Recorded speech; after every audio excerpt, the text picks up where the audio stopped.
गया ना ये इंस्पेक्टर, ये जो है ना, ये तारे चक्कर काटते फिरे जा, ये तो मैं पढ़ने के बाद बताऊंगा। तो उन्होंने अपने भीड़ इकट्ठा करी और उन्होंने कहा कि तुम मुझे प्रधान बनाओ, फिर मैं देखता हूँ इंस्पेक्टर वगैरह को, तो मैं ऐसे ही देख लूंगा। मुजफ्फरनगर के एसएसपी अभिषेक यादव को चैलेंज देना पड़ा महंगा। वीडियो वायरल होते ही मुकदमा दर्ज हो गया और अब भागने की नौबत आ गई है। दरअसल मुजफ्फरनगर के एसएसपी अभिषेक यादव पंचायती चुनावों के लिए प्रत्याशियों की लगातार बैठक ले रहे हैं। उनकी कई वीडियो वायरल हुई है जिसमें वो साफ कहते नजर आ रहे हैं कि गुंडों और अपराधियों का चुनाव जीतने के लिए सहारा लिया तो जिंदगी नर्क बना दूंगा, बर्बाद कर दूंगा। और मैं फिर वही बात रिपीट कर रहा हूँ, अगर किसी के भी दिमाग में ये वहम है कि भाई आप दबंगई से डरा के धमका के वोटरों को वोट डलवा लोगे और चुनाव जीत जाओगे, अगर मुझे पता लग गया तुम जीतो या ना जीतो, मैं जिंदगी नरक बना दूंगा। बस एसएसपी की इसी सख्त लहजे को देख दबंग सैयद इखलाक, जो बागोवली गांव का प्रधान प्रत्याशी है, और उसने एसएसपी को ही चेतावनी दे दी कि मैं एक बार प्रधान बन जाऊं फिर बताऊंगा उस इंस्पेक्टर को। सिखाना चाह रहा, आप मेरे साथ देंगे नहीं।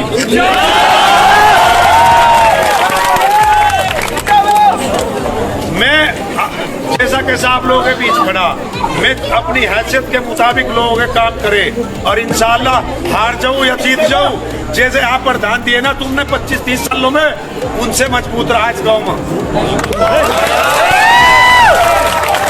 अगर प्रधान बन गया ना ये इंस्पेक्टर, ये जो है ना, ये तारे चक्कर काटते फिरे जा, ये तो मैं पढ़ने के बाद बताऊंगा।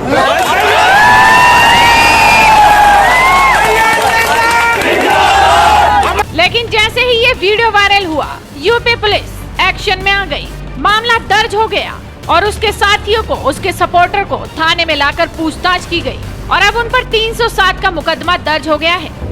एक व्यक्ति द्वारा आचार संहिता का उल्लंघन, कोविड के नियमों के उल्लंघन और एक व्यक्ति की तहरीर के आधार पर थाना नई मंडी में बागोवाली के एक प्रत्याशी के विरुद्ध अभियोग पंजीकृत किया गया है। प्रकरण की जांच की जा रही है। अभियुक्त की गिरफ्तारी के लिए 2 टीमें रवाना कर दी गई। और फिलहाल प्रधान पद के प्रत्याशी गांव से फरार हैं। बस इसी को लेकर एसएसपी अभिषेक यादव ने भी मुजफ्फरनगर के जानसठ में मीटिंग की और सरेआम बोल दिया कि अब आए वो प्रधान, अब तो वो फरार हो चुके हैं, उन पर 307 का मुकदमा दर्ज है।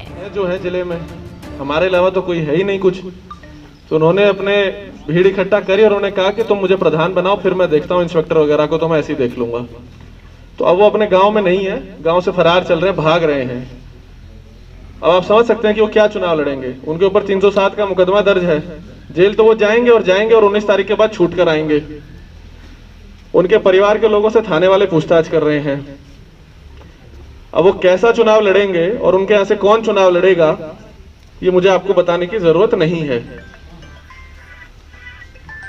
मैं बार बार एक ही चीज कहता हूं कि मैं आपको समझा के जा रहा हूं। अगर आपको लगता है कि फालतू बात है तो आप करके देख लीजिए, फिर मैं बताऊंगा मैं क्या करूंगा। तो इनको लगा कि भाई हम फालतू बात कर रहे हैं, उन्होंने करके देख लिया।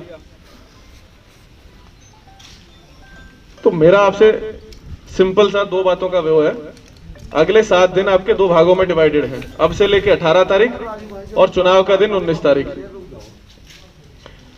चुनाव के तारीख तक 18 में से 17 की शाम तो वैसे ही सब खत्म हो जाएगा आपका 48 घंटे पहले।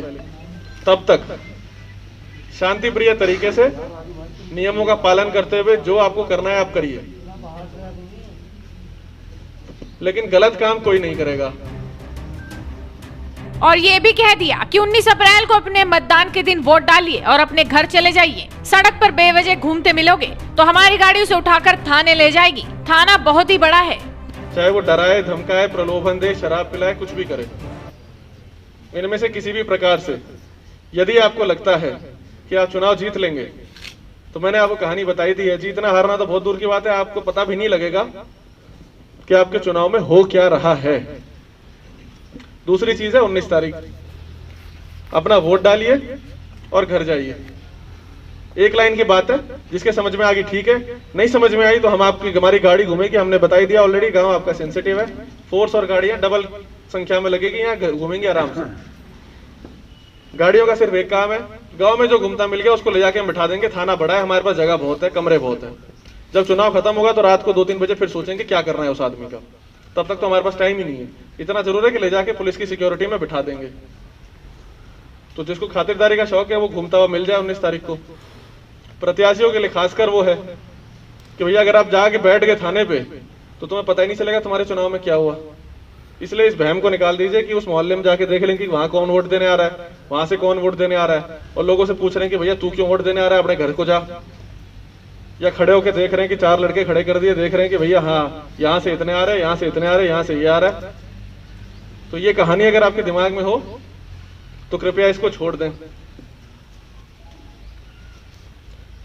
नहीं तो हम बिठाएंगे जरूर, लेकिन उसके बाद की कार्रवाई मैं आपको 20 तारीख को ही बताऊंगा।